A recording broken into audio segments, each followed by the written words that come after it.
बच्चों, आज के इस क्लास में हम आप लोगों को वैद्युत द्विध्रुव की अक्षीय स्थिति की तीव्रता, intensity of electric field in on position of an electric dipole के लिए सूत्र का निगमन करेंगे। तो सबसे पहले हम एक वैद्युत द्विध्रुव का निर्माण करेंगे। वैद्युत द्विध्रुव जो -Q और +Q आवेशों से मिलकर बना हुआ है। वैद्युत द्विध्रुवों के बीच की दूरी आपकी 2L है। द्विध्रुव का मध्य बिंदु O है, तो ये पूरी दूरी 2L है, तो ये दूरी आपकी हो जाएगी L और ये भी दूरी बेटा हो जाएगी आपकी L। मध्य बिंदु O से स्मॉल r मीटर की दूरी पर कोई बिंदु आपका P है, जहाँ पर हमें वैद्युत क्षेत्र की तीव्रता क्या करनी है बेटा, ज्ञात करनी है। वैद्युत क्षेत्र की तीव्रता ज्ञात करनी है।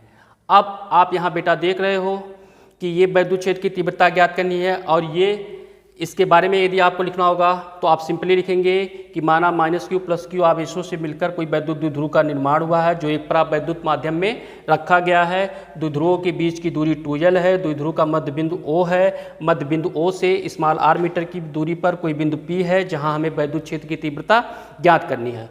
तो चूंकि आवेश दो हैं, एक -Q है, एक +Q है, इन दोनों आवेशों के कारण वैद्युत क्षेत्र की तीव्रताएं दो होंगी। एक वैद्युत क्षेत्र की तीव्रता आपकी E1 होगी और दूसरी बेटा वैद्युत क्षेत्र की तीव्रता आपकी क्या हो जाएगी, E2 हो जाएगी। तो वैद्युत क्षेत्र की तीव्रता एक E1 होगी और एक E2 होगी। तो आप फार्मूले में देखे होंगे कि वैद्युत क्षेत्र की तीव्रता के लिए हमको दूरी चाहिए। तो दूरी चाहिए हमको, ये दूरी पता है बेटा, ये भी दूरी पता है, लेकिन +Q आवेश से बिंदु P के बीच की दूरी नहीं पता है। तो ये दूरी आप देख रहे हो R है बेटा, ये दूरी आपकी L है। तो इस बड़े वाली दूरी में से इस छोटे वाली दूरी को घटाएंगे तो ये दूरी आपकी हो जाएगी बेटा R-L हो जाएगी। ये दूरी आपकी R-L हो जाएगी। और जब -Q आवेश के लिए आप दूरी निकालोगे बेटा, तो ये दूरी आपकी R है और ये दूरी आपकी L है। तो यहाँ से लेके यहाँ तक की बीच की दूरी हो जाएगी आपकी बेटा, क्या हो जाएगी, R+L। तो आप देखिए कैसे होगा। तो आप यहाँ देखेंगे कि +Q आवेश की दूरी, +Q आवेश की दूरी क्या है बेटा, R-L तथा -Q आवेश की दूरी क्या है बेटा, आपका R+L है। अतः अब फार्मूला निकालेंगे आप। तो यहाँ पे आप देख रहे हैं -Q और +Q है, तो आप लिखेंगे यहाँ पर +Q आवेश के कारण, किसके, +Q आवेश के कारण वैद्युत क्षेत्र की तीव्रता वो हो गई आपकी E1 इक्वल होता है, आपको पता है कि E1 इक्वल टू होता है 1/4πε0 इंटू Q/r²। तो आप देखेंगे E1 इक्वल टू 1/4πε0 के, जहाँ पर K प्रावैद्युत माध्यम है, इंटू Q/, बेटा यहाँ देखेंगे तो +Q आवेश पे जो दूरी है बेटा क्या है, ये R-L। तो ये हो जाएगा R-L का होल स्क्वायर। इसको आप इक्वेशन नंबर फर्स्ट मान लें। उसके बाद आप देखेंगे -Q आवेश के कारण वैद्युत क्षेत्र की तीव्रता E2 कितनी हो जाएगी बेटा, E2 इक्वल हो जाएगा 1/4πε0 के इंटू Q। और आप यहाँ देख रहे हैं -Q आवेश के कारण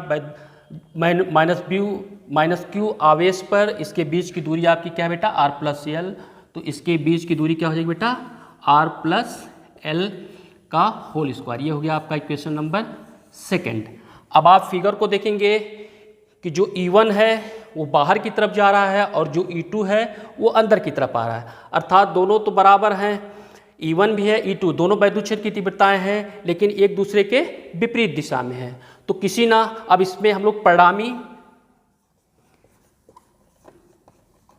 परिणामी वैद्युत क्षेत्र की तीव्रता निकालेंगे, परिणामी वैद्युत के क्षेत्र की तीव्रता, तो E इक्वल हो जाएगा। अब आप बेटा देख रहे हो, यदि इसको आप पॉजिटिव मानोगे, चूंकि एक सामने फ्रंट की तरफ जा रहा है और एक इधर जा रहा है, तो जब ये इसको यदि आप प्लस मानोगे तो इसका चूंकि डायरेक्शन अपोजिट है तो ये माइनस होगा, यदि आप इसको प्लस मानोगे तो ये माइनस होगा।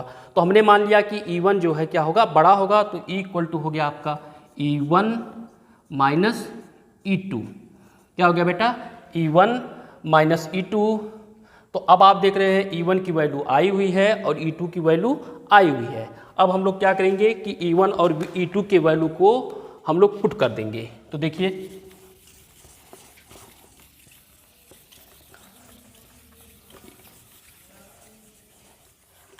देन क्या होगा बेटा, देन आप E1 की वैल्यू बेटा कितनी आई है, 1/4 पाई एप्सिलॉन नॉट के into q upon r minus l का होल स्क्वायर। तो ये आपका हो जाएगा 1/4 पाई एप्सिलॉन नॉट के into q upon r minus l का होल स्क्वायर। उसके बाद आप देखिए E1 के बाद फिर माइनस है, हमने माइनस लिखा, फिर E2 की वैल्यू रखेंगे तो E2 की वैल्यू आई है 1/4 पाई एप्सिलॉन नॉट के into q upon r plus l का होल स्क्वायर।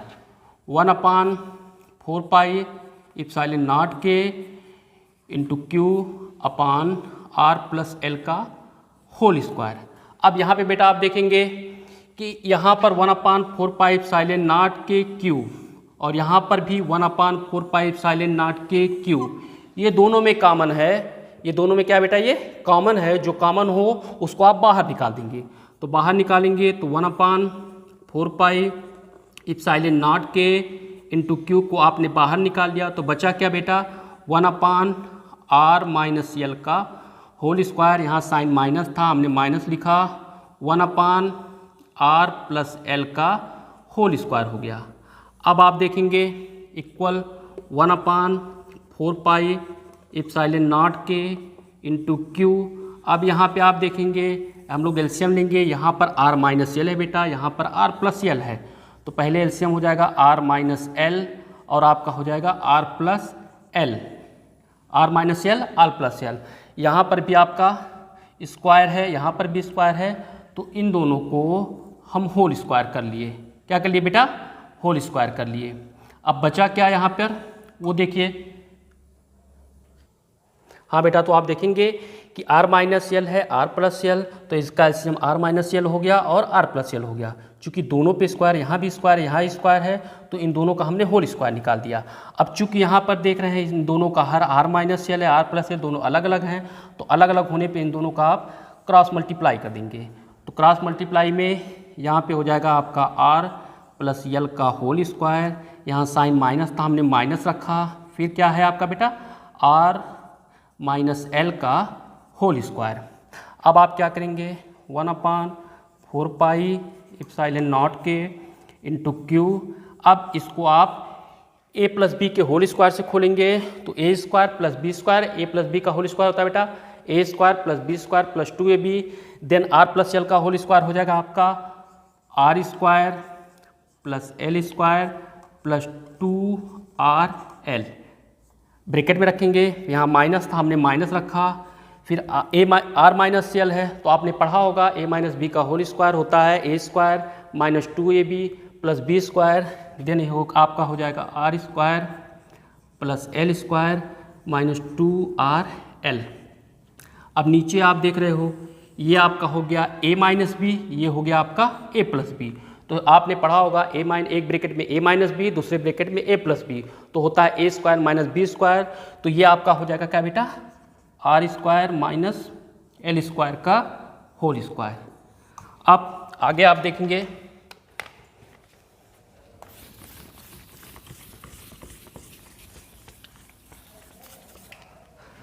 आगे आप देखेंगे बेटा, यहाँ पर आपका जो आया इक्वल 1/4 पाई एप्सिलॉन नॉट के इंटू क्यू।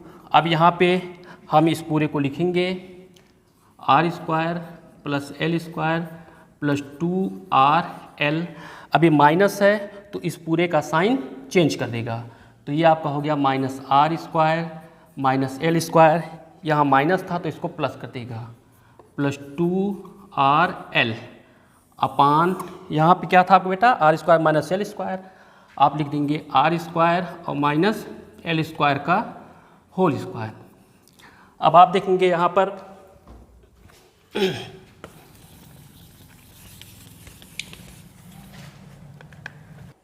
यहाँ आपने देखा बेटा equal to 1/4 pi epsilon naught के into q r² plus l² plus 2rl minus r² minus l² plus 2rl।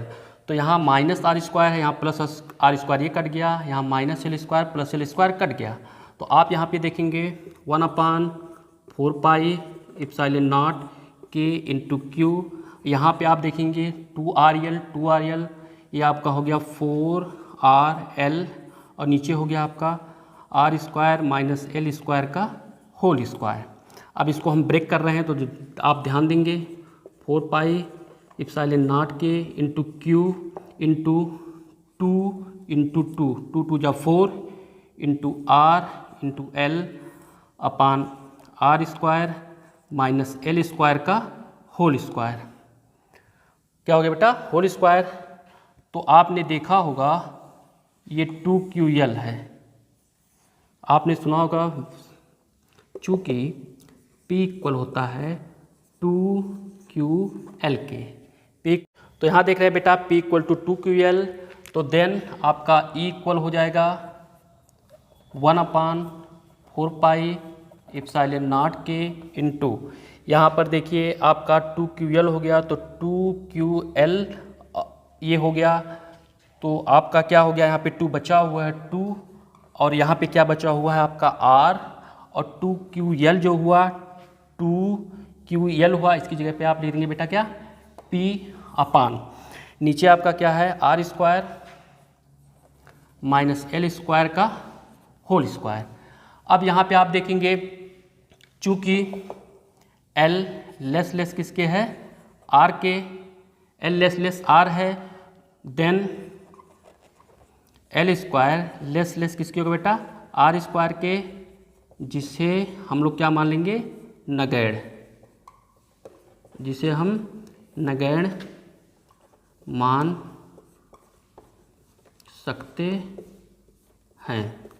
आगे देखिए तो नगण्य का मतलब ना के बराबर, तो E इक्वल हो जाएगा 1/4 पाई एप्सिलॉन नॉट के इंटू 2pr और r² ही हो गया बेटा, और l को हम लोग नगण्य माना तो वो 0 हो जाएगा, 0 का स्क्वायर। तो ये आपका हो जाएगा 1/4 पाई एप्सिलॉन नॉट के इंटू 2pr, और यहाँ पर ये 0 मतलब कुछ नहीं तो r² है, और यहाँ r² है इसका होल स्क्वायर है बेटा, तो ये हो जाएगा r पे पावर 4, जिसे आप ऐसे भी लिख सकते हो 1/4 पाई एप्सिलॉन नॉट के इंटू 2pr, और यहाँ चूँकि 4 पावर है तो इसको ऐसे ब्रेक करने के लिए r पे पावर 3 इंटू r लिख दिया। r से r क्या हो गया बेटा कैंसिल हो गया, तो हुआ क्या आपका E equal 1/4 pi epsilon naught के इंटू क्या हुआ बेटा यहाँ पर 2p अपान हो गया r³, 2p अपान हो गया r³।